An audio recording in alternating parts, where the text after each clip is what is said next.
ತಾಯಿ, ನಾನು ಜಂಗಮ ಕಣವ. ಫಾರಿನ್ ಭಿಕ್ಷೆ ಬೇಡ್ಕೊಂಡು ಊರಿಗೆ ಹೋಗ್ತಾ ಇದ್ದೆ. ನಿನ್ನ ನರಳೋ ತಂಗಿ ನನ್ನನ್ನ ಇಲ್ಲಿ ತನಕ ಕರ್ಕೊಂಡು ಬಂದು ತಾಯಿ.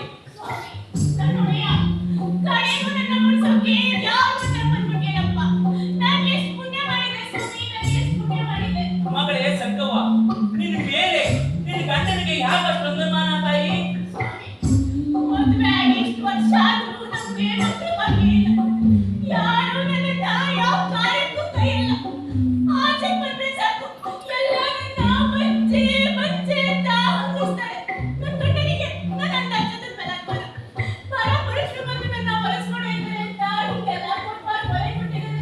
ಮಗಳೇ ಸಂಗವ್ವ, ನಿನಗೆ ಒಳ್ಳೇದಾಗುತ್ತೆ ಕಣವ್ವ. ಮಕ್ಕಳ ಭಾಗ್ಯನೂ ಸಿಗುತ್ತೆ. ನೀನೇನು ಚಿಂತೆ ಪಡಬೇಡ. ಎಷ್ಟು ನಿನ್ನಿಂದ ನಡೀತಿದೆ ನಿನ್ನ ಕಳೆದವರ ಆಡ ಮಾತನ್ನೇ ಆಡ್ತೀನಿ. ಯಾರು ಇವನೇ? ನಾನಿನ್ನ ಹೊಲಿಸ್ಕೊಂಡು ಬಂದಿರೋನು. ಇವನ್ ಯಾರಾದ್ರೆ ನನಗೇನು? ಇವನ್ ಜೊತೆ ನಿಂತೆ ಮಾತು. ಅಯ್ಯೋ ಅಯ್ಯೋ ಅಯ್ಯೋ ಅಯ್ಯೋ ಅಯ್ಯೋ ಅಯ್ಯೋ, ಎಷ್ಟು ಕಠಿಣವಾದ ಮಂಡಲ ಮದಿದ್ದೆ. ಅದನ್ನೇ ಈ ಮಾಯಾವಿ ನಾಶ ಮಾಡೋನೆ ಅಂದ್ರೆ ಇವನು ಸಾಮಾನ್ಯದವನಲ್ಲ, ಯಾರೋ ಮಲಯಾಳಿ ಜಾದೂಗಾರನೇ ಇರಬೇಕು. ನಿನ್ನ ಹೊಲಿಸ್ಕೊಂಡು ಹೋಗಿ ಅಂತಲೇ ಬಂದಿರೋನು. ನಾನು ಅನುಮಾನ ಇತ್ತು, ಅದಕ್ಕೆ ಬ್ಯಾಟೆ ಬಿಟ್ಟು ಓಡೋಡ್ ಬಂದೆ. ನನ್ನ ಅನುಮಾನ ಸುಳ್ಳಾಗಿಲ್ಲ ಸಂಕಂಡೆ, ಸುಳ್ಳಾಗಿಲ್ಲ.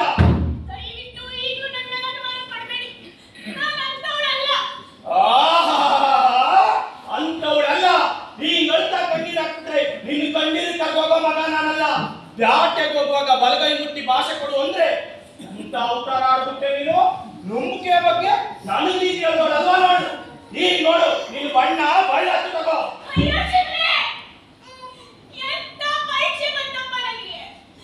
ಇಷ್ಟೆಲ್ಲ ಆದ್ಮೇಲೆ ಅವನ್ನೇನೆ ಕೈತೀಯಾ? ನಿನ್ನ ತಪ್ಪಿಗೆ ತಕ್ಕ ಶಾಸ್ತಿ ಬೇಕು. ಇವನನ್ನು ಮಾತ್ರ ನಾ ಸುಮ್ಮನೆ ಬಿಡುದಿಲ್ಲ. ಓಹೋ ಅದಪ್ಪ ವರ್ಷೇಂದ್ರಿ, ಆಗ್ಲೇ ಅವ್ನ ಪರವಾಗಿ ಮಾತಾಡ್ತೀಯಾ? ನನಗಿಂತ ಅವನೇ ಹೆಚ್ಚಾಗ ನಿನಗೆ ಮೊದಲು ನಿನಗೆ ಬುದ್ಧಿ ಕಲಿಸ್ತೀನಿ. ನಡೆ ನೀನೇ ನೋಡ, ದುಡುಕ್ಬೇಡ. ನಿನ್ನ ಹೆಂಡತಿ ಯಾವ ತಪ್ಪನ್ನು ಮಾಡಿದ? ಅದನ್ನ ಹೇಳಕ್ ಹೀಗಾರು ನಿನ್ನ ಆಮೇಲೆ ನೋಡ್ತೀನಿ. ಮೊದಲು ಇವಳು ನೀನ್ ಬದುಕಿದ್ರೆ ತಾನೇ ಈಗ ನೀನ್ ಮುಗಿಸ್ತೀನಿ.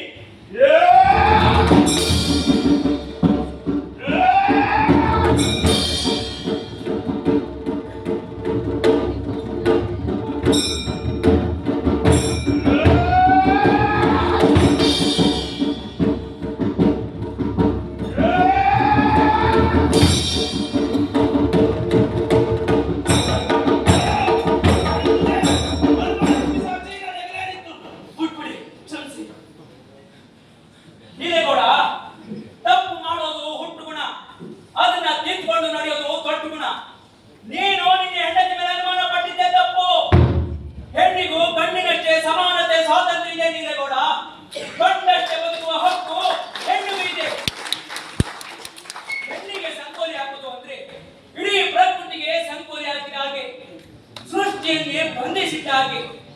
ಹೆಣ್ಣು ನೊಂದ್ರೆ ಭೂಮಿ ನೋಯುತ್ತೆ, ಹೆಣ್ಣು ಅತ್ತೆ ಇಡೀ ಸೃಷ್ಟಿಯೇ ಸಾಯುತ್ತೆ. ಆಯ್ತು ಬುದ್ಧಿ, ನಂದು ತಪ್ಪಾಯ್ತು, ಕ್ಷಮಿಸಿ. ಕ್ಷಮೆ ನಾನು ಕೇಳೋದಲ್ಲ, ಹೋಗಿ ನಿನ್ನ ಹೆಂಡತಿ ಕೇಳು. ಸಂಕಣ್ಣೆ, ನಂದು ತಪ್ಪಾಯ್ತು ಸಂಕಣ್ಣೆ, ಕ್ಷಮಿಸ್ಬಿಡು. ದಯವಿಟ್ಟು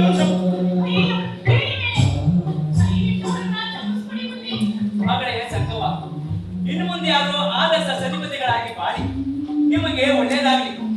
ಬುದ್ಧಿ ಇಷ್ಟು ವರ್ಷ ಆದರೂ ನಮ್ಗೆ ಮಕ್ಕಳು ಭಾಗ್ಯವಿಲ್ಲ. ಹಂಗಾಗಿ ನಾನು ಅನುಮಾನ ಪಟ್ಟೆ. ಆಯ್ತು ಬುದ್ಧಿ. ನೀಲೇಗೌಡ, ನಿನ್ನಲ್ಲಿರೋ ಅನುಮಾನದ ಗೋಡೆ ಹೊರತು ಅನುರಾಗದ ದೀಪ ಹಚ್ಚು. ಆಗ ಮಕ್ಕಳು ಭಾಗ್ಯ ತನ್ನ ತಾನಾಗೆ ಬರುತ್ತೆ. ಸ್ವಾಮಿ, ನನ್ನನ್ನ ಸಂಪೂರ್ಣ ಬಿಡಿಸಿ. ನನ್ನನ್ನ ಮನುಷ್ಯರನ್ನಾಗಿ ಮಾಡಿ. ನಿಮ್ಮ ಋಣನ ನಾನು ತೀರಿಸೋದು ಸ್ವಾಮಿ. ಮಗಳೇ ಸಂತೋವ, ನಿಮಗೆ ಮುಂದೆ ಹುಟ್ಟೋ ಮಕ್ಕಳನ್ನ ನನಗೆ ಶಿಶು ಮಕ್ಕಳನ್ನಾಗಿ ಕೊಡಿ. ಆಯ್ತು ನನ್ನಪ್ಪ. ಈ ನನ್ನ ಭಾಗ್ಯ ಹೇಳಿದೆ ನಮಗೆ. ನನ್ನ ಜೀವನ ಸಾರ್ಥಕ. ಹೇಳಿ, ಬೇರೆ ಹೇಳಿ.